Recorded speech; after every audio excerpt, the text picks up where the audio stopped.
Bennedict Mathurin returns for the Pacers, and it's totally overshadowed by a crappy night. A 21-point lead blown to the Charlotte Hornets. Pacers clinging to life support if they want to make the play-in tournament. What went wrong? Why the Pacers need more from their point guards with Halliburton out? And it's standings watch for maybe the last time of the season, all coming today on the Locked On Pacers podcast. You are Locked On Pacers, your daily Indiana Pacers podcast, part of the Locked On Podcast Network, your team every day.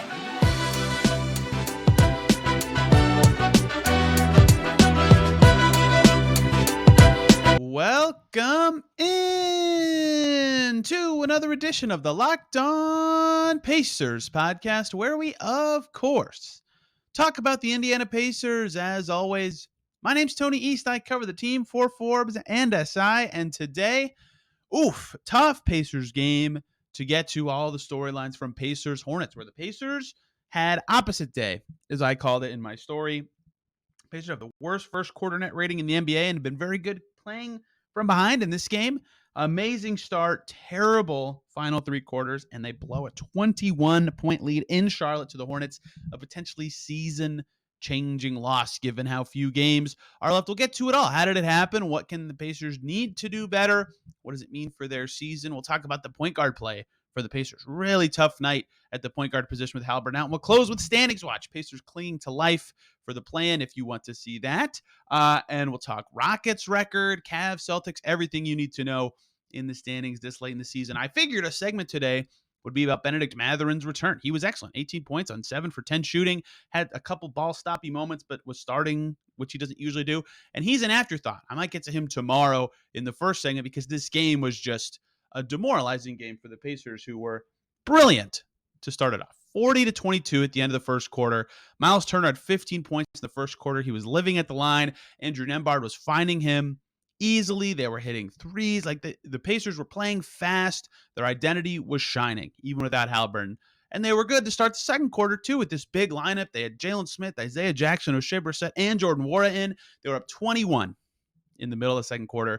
And all these things I thought were going to be interesting wrinkles to talk about on the show. Mathurin returning, still playing their identity really well without Halliburton. This bigger lineup with the second unit that we haven't seen much of because Mathurin actually started in this game. All these things that were interesting to me. And then it all fell apart. It all collapsed for the Pacers. The Hornets cut it from 21-8 in about 5 minutes to end the second quarter. They take the lead in the third. Pacers get it back with some good TJ McConnell, Isaiah Jackson play in the fourth. Those two guys come out, and the Pacers proceed to completely give the game away in the final 5.5 minutes. They were up 9 at that point.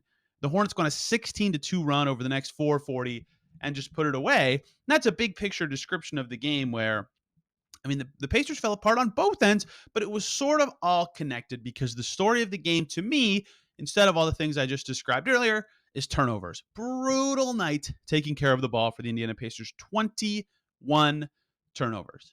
That is way too many. The Pacers are 2-4 this season when they have 20 or more turnovers. There are only 2 wins coming against the Magic, who could not make anything that night. They were 11 for 35 from deep. And against Toronto, who went 7 for 35 from deep in the games where the Pacers had that many turnovers. The Pacers also were on fire from deep in both of those games. So it takes a lot to overcome 21 turnovers, and the Pacers did not have it in this game. Every single starter for the Pacers had 2 or more turnovers in this game. All of them had 3 except for Buddy Hield. He had 2. TJ McConnell had 4 turnovers. At halftime, Mike Weiner was doing the Bally Sports halftime interview. He said, we're too loosey with the ball. We've got to take care of it. Didn't happen. Turnovers were killer for the Pacers. And if you listen to yesterday's podcast, when I was previewing this game and its importance for the Pacers and their potential play in pursuit, one of the things I discussed was the Hornets are not particularly efficient on offense. They're not the best defensive team, but they win games when they do because they're good at the possession game. They get offensive rebounds and they force turnovers. And guess how the Hornets won this game? They did exactly those things. The Pacers actually did decent on the glass. In fact, they won the rebounding battle, although they had more misses to grab. But, they turned it over so many more times that the Hornets took about the same number of free throws. The difference is only 2, but they took 8 more shots, right? So the Pacers shoot just as good of a percentage. They shot a better percentage from the foul line, a better percentage from 3, and they lost by 2 possessions because they just gave away the ball too much. The Hornets scored 35 points off of the Pacers' 21 turnovers. Pacers had 8 points off turnovers. Huge difference in this game, and that completely killed it for the Pacers, who, yeah, they're working back in Mathurin, but most of these guys had been playing together these last week or so. Like, they should have had more chemistry and continuity than this, even against an aggressive, blitzing sort of style that the Hornets kind of play on defense. They try to make you make mistakes. They need to play the possession game to win, but the Pacers just could not deal with it, and it killed them in this game. The turnovers were absolutely killer. Nembhard and McConnell had a couple just head scratchers on turnovers in this game. We'll get to the point guard play in the next segment, but those two also shot the ball kind of poorly as well. And that was really brutal. But the defense was another thing that stunningly fell off in this game after a really, really strong start. The Hornets only had like 34 points after 18 minutes in this game, and then all of a sudden the Pacers just couldn't stop them at all. They couldn't stay in front of anybody. Kelly Oubre, the classic Pacers killer just because of his size on the wing, sure, I understand him doing well. Terry Rozier getting to the line a bunch. Gordon Hayward was killing them. He is another guy with the right body type. All these centers. Nick Richards had 14 and 17 as plus 18 in this game. The whole starting five for the Hornets ended up having a good game. It was ridiculous how much the Pacers defense fell apart at times in this game. Their bigger lineups did okay, right? That group did well, but when they had to mix in more guards into the equation, things really looked rough on the defensive end of the floor. They really struggled to stay in front of guys, like more so than normal. That's already been a problem for this team this season, and that led to the Hornets getting to the basket often where they're able to spray out or score easily at the basket, as they like to do. They had 50 points in the paint without having any good rim attackers on their team. They were right there in the second chance points battle despite having fewer offensive rebounds, right? They just did stuff around the basket because they were able to get these drives and keep the ball moving. 26 assists for the Hornets, who are not a good passing team. Pacers defense completely fell apart. And then another head-scratching moment for me and a takeaway from this game is a little confusing moment to me. I get that McConnell was not having the best scoring night. He was 2 for 9, right? But he did have 8 assists. We'll talk about him in the next segment. I don't think McConnell would characterize his play as good in this game, but he defended well and he was passing well. And he had brilliant chemistry with Isaiah Jackson. Isaiah Jackson, if you were grading every Pacer in this game, probably gets the best grade, maybe Mathurin. Isaiah Jackson was 5 for 7 from the field, 7 offensive rebounds, 10 total, 12 points, 3 blocks. He was a plus 15. He was awesome, right? Him and him and TJ McConnell were in this fourth quarter stretch where the Pacers extended the lead to 9. They were kind of struggling leading up to it, but they figured out a groove with this group, and McConnell had some sick passes to the left corner to get a 3 for Jordan Nwora and Buddy Hield, and Jalen Smith had a nice little cutting shot, and all of a sudden the Pacers are up 105-96 with 5:30 to go. And then they make some subs. Out comes McConnell, out comes Jackson. At the 5:01 mark, the Pacers are up 6 at that point. And the Hornets immediately go on a huge run. They go on a 10-0 run instantly. Pacers don't score for about 4 minutes when those two come out until Nesmith hits a layup at the 108 mark. I was surprised to see them come out because of how well they were playing and how connected they were and how important they were to the Pacers' success on that run and in this game. And I get you want the young players to grow and work through stuff, but Isaiah Jackson's also a young player. It was strange to me in that moment. I understand why they did it, but I'm surprised it happened still. And it definitely turned out to be a turning point in this game as the Pacers, with their starting group in, I think Jalen Smith was the big for a little bit, and then it was Turner, just could not get it done in the final minutes of this game. They cut it to 2 late, but the Hornets immediately responded with a Gordon Hayward bucket, and the Pacers never had it at a one-possession game again. Tough loss for the Pacers, right? Like I said when I was previewing this game, I wouldn't have previewed a Hornets game for a segment unless I thought it was an important one, and it was to me because it was the last kind of easier game on the schedule for the Pacers. They now have a really tough road trip, tough game in Toronto, 2 games in like 22 hours on a back-to-back before they come home, and the Bulls just pulled off a big upset tonight. We'll get to standings watch, but they needed this one if they wanted to stay in the play-in hunt, and I know that a lot of fans don't, but the players do, and that's something they're pushing for, and that is a lot tougher now, 2.5 out with 10 games to go. I thought they needed this one because of the perceived degree of difficulty. And look, they just beat the Bucks last week. They can get some wins on the upcoming part of the road trip, but it's going to be hard, right? They are going to have to play well the rest of this week, especially until Tyrese Haliburton returns, whenever that may be. And they did not do that in this game. They gave stuff away. And let's talk about point guard play, because that was a big issue for the Pacers in this game, despite McConnell having some moments where I thought he should have stayed in the game in general. Just not the best performance from the ball handlers, and why it's important for them to be a little bit better with Tyrese Haliburton. Now, before we do that, though, got to talk to you guys about FanDuel.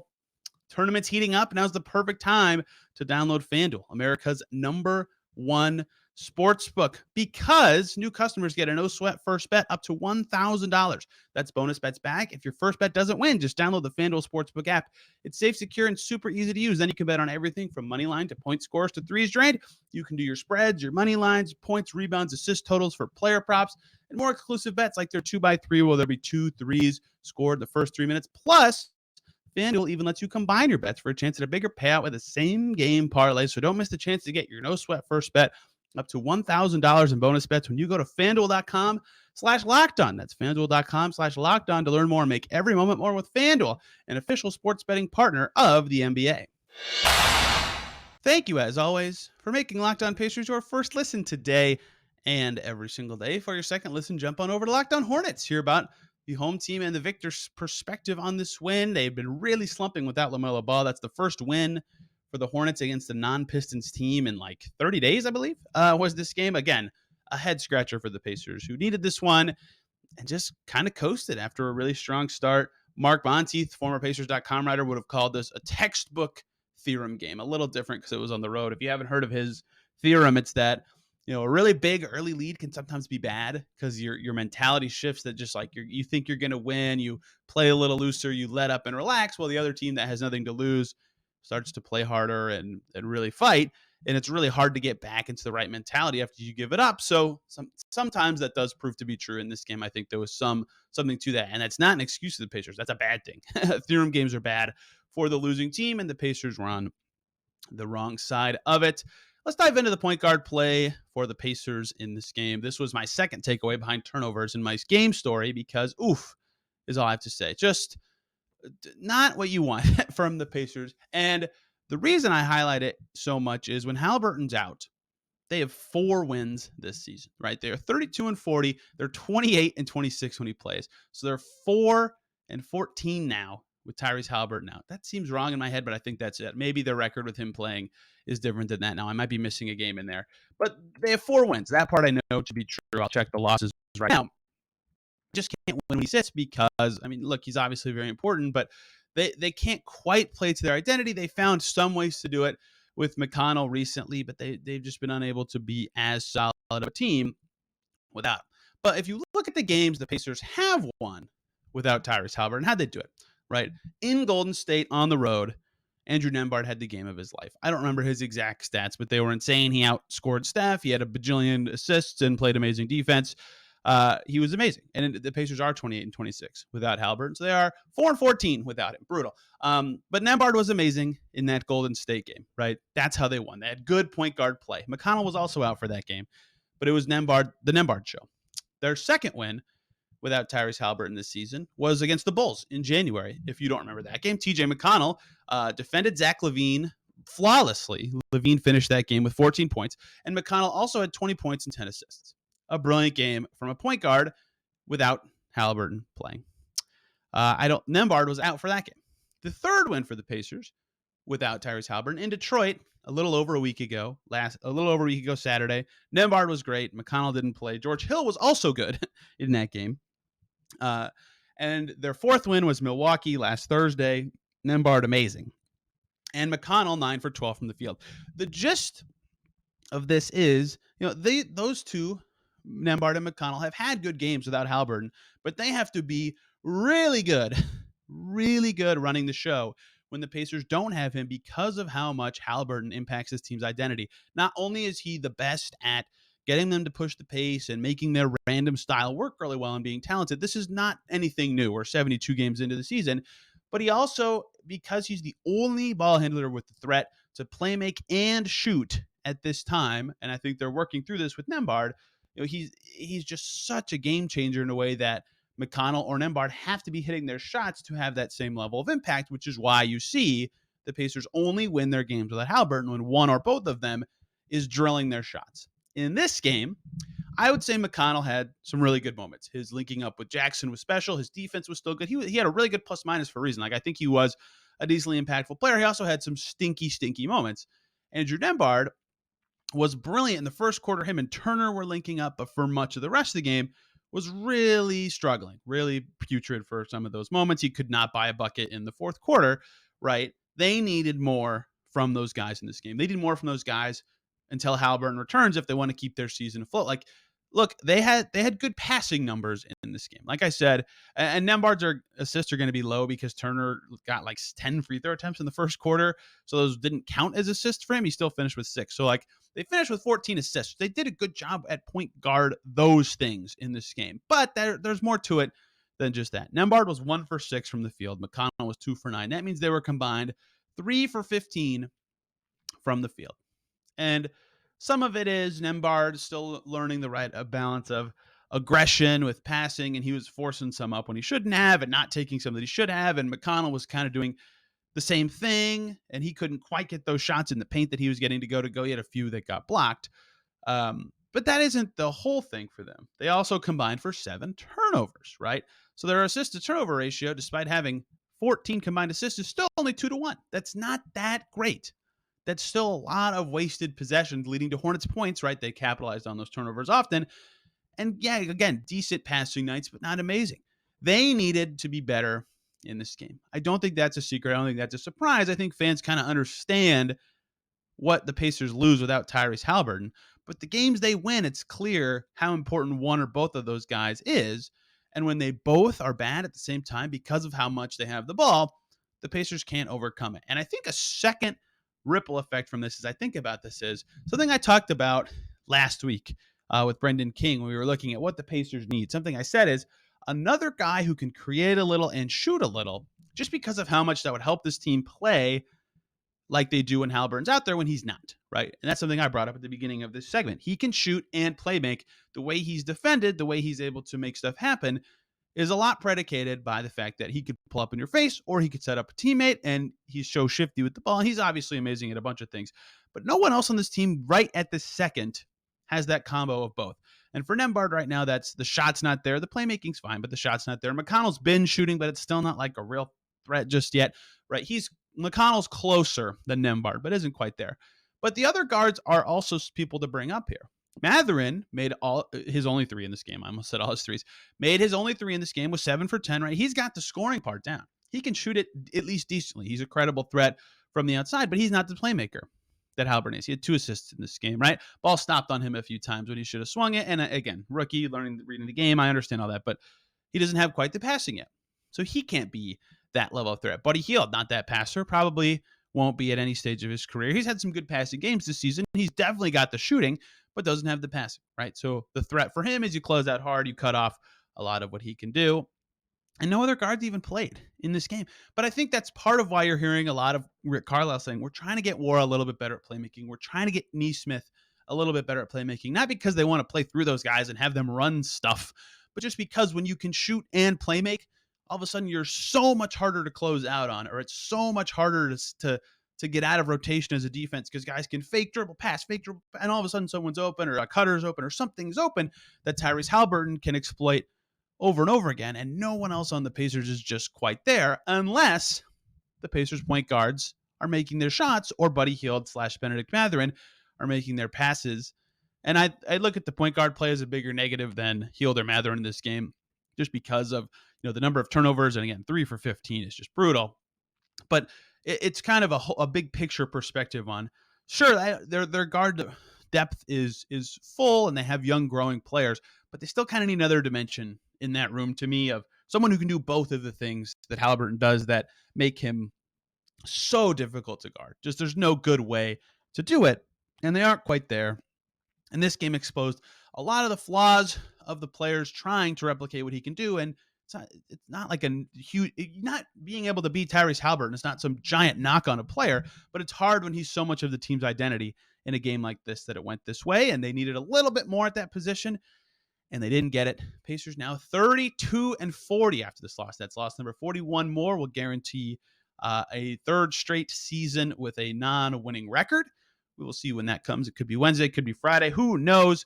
But let's dive into more about the standings. Standings watch, big segment. People have really started to enjoy these. I think you look around at the Pacers record and their situation, both on the play-in chase and the draft pick inverse standings chase. Look at the Rockets, who the Pacers care about, and getting more questions about them, mostly because I've been tweeting about it, but and what the situation with that draft pick is. The Celtics, the Cavs, lots to get to close out today's show on Standings Watch. Stay with us. Thank you, as always, for making Locked On Pacers your first listen today and every single day. Some crazy games in the NBA tonight. I got to recommend Locked On Knicks for your second listen. Julius Randle went nuts. The Knicks still lost. Crazy game in the Garden between them and the Wolves. If you're still here, man, what a bummer weekend for Indiana fans of college sports. Hoosiers lose in men's and women's. Purdue loses in men's and women's March. Sadness is upon us in the college world. Brutal day for me. After the Pacers game ended, I was trying to write my story and watch the end of the IU-Miami game. Miami, what the heck? Beating the Pacers in both tournaments. Just brutal. It was very painful, and I wanted to vent for a second before we dive in to Standings Watch for the Pacers, who 32-40, and their play-in pursuit. And I'll have a story about Miles Turner, Aaron Nesmith, and Elfrid Payton talking about the play-in and playoff experience and what it actually means for players. Nesmith played on a team that went to the finals. Turner's played on Pacers teams that have played in the postseason. Elfrid Payton played on really good Suns teams. He's with the Mad Ants now. I talked to him about it too. What it means for young players, right? It's easy for anyone, like I'm just a person who talks. I talk to the players, obviously, but like it's easy for anyone who's not on the team to just say like, that's not as valuable as draft stuff. And I understand that holistically the roster is important, but like I want people to understand what players perceive that value to be. Either way, the play-in pursuit took a big hit in this game. I know a lot of fans were happy to see that based on my Twitter replies. Pacers lose, and the Bulls, big win for the Bulls. Bulls are playing a little bit better this past week. They've won 3 straight, and they went into Philly and won in double overtime. It was the first time Chicago has beaten Joel Embiid, I believe, in Embiid's entire career, was something I saw earlier today. Crazy to see. So, as it stands in the play-in pursuit, Pacers back to 12th in the East after losing to the Hornets at 32-40. Half a game ahead of them, the Washington Wizards at 32-39. If they lose their next game, they're playing bad. They've only won 3 of their last 10. They'll still be tied. And then the Bulls are in 10th at 34-37. And Toronto is only half a game ahead of the Bulls at 35-37. They're 3 games ahead of the Pacers. To me, at this stage of the season, 3 games is about as reasonable of a swing as there can be. There's 10 games left. 3 games is like, let's say the Pacers go 7-3. The Raptors go 4-6. That's reasonable. 8-4, 8-2 versus 4-6. That's really hard to imagine for a team with a below 50% win percentage for the season. And sure, like any team could totally tank out at this stage as well. But four again, is possible, but 3 is like the highest reasonable number to me with 10 games left for a lot of these teams. So that's kind of the range in my head of what makes sense. So if the Pacers play in pursuit, hanging on by a thread, they're going to need the Bulls to have a really rough road trip, and they're going to definitely need to steal a win, maybe even 2 of their 3 road games this week against Toronto, fittingly, which, again, if they lose that game, it might just be done for catching the 9th spot, which I haven't even hardly been talking about. Boston and then Atlanta, and that back-to-back with Boston Atlanta is brutal. In Boston, Friday, 7 p.m. tip. In Atlanta, Saturday, 5 p.m. tip.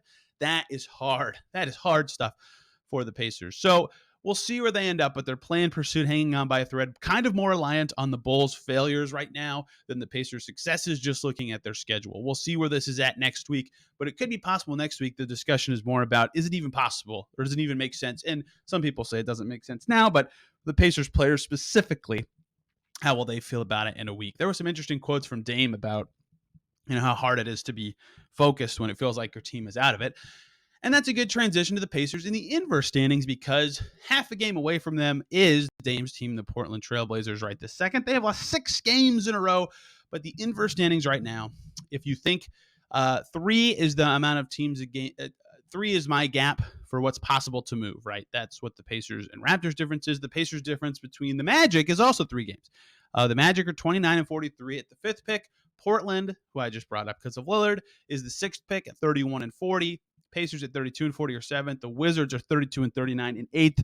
If the Pacers don't get Halliburton back quickly or kind of flounder in their next couple games, I kind of feel like their floor for the inverse standings is 8, because the Pelicans are in ninth at 34-37. They're trying to win. The Bulls are 34-37. They're trying to win. The Raptors are 35-37. They're trying to win. The Lakers are 35-37. They're trying to win. You get the gist. 13-14. These are two teams that I thought maybe would go the other direction. OKC and Utah are 35-36. Jazz beat the Kings tonight. And I'm just rambling about records right now to tell you how jumbled this all is. But Utah's the only team of that group I just named from New Orleans through Utah that might be trying to lose, but they already have 3 more wins than the Pacers, which is what I've said is the biggest reasonable gap. Like 1 Utah win, maybe 2.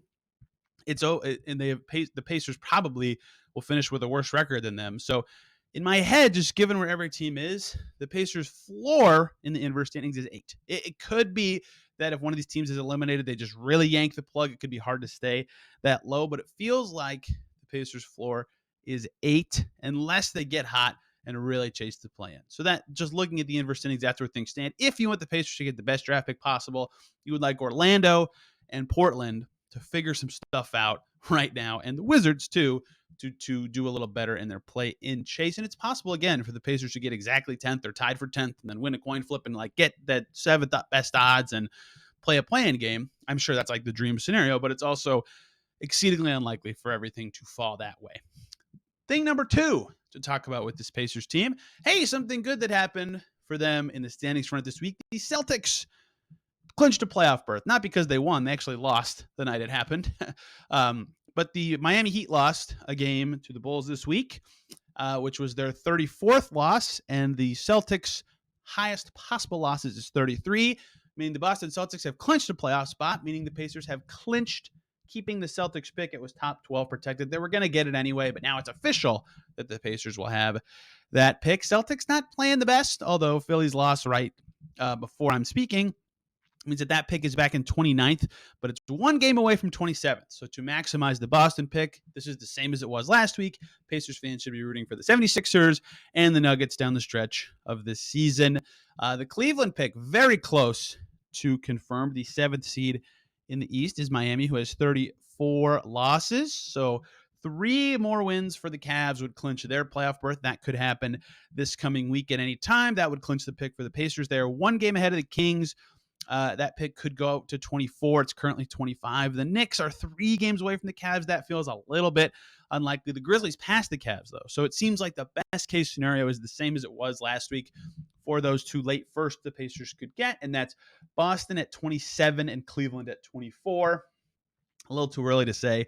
Cleveland, again, will likely clinch by the next time standings watch rolls around for that pick to be as good as possible. Pacers fans need to be rooting for the Sacramento Kings and against the Cavs and a little bit against the Heat so that the Cavs actually clinch that playoff spot. They're almost certainly going to, but after how last year went for that Cavs pick, the Pacers would like to just see it happen. Let the angst flow out, as I've heard described.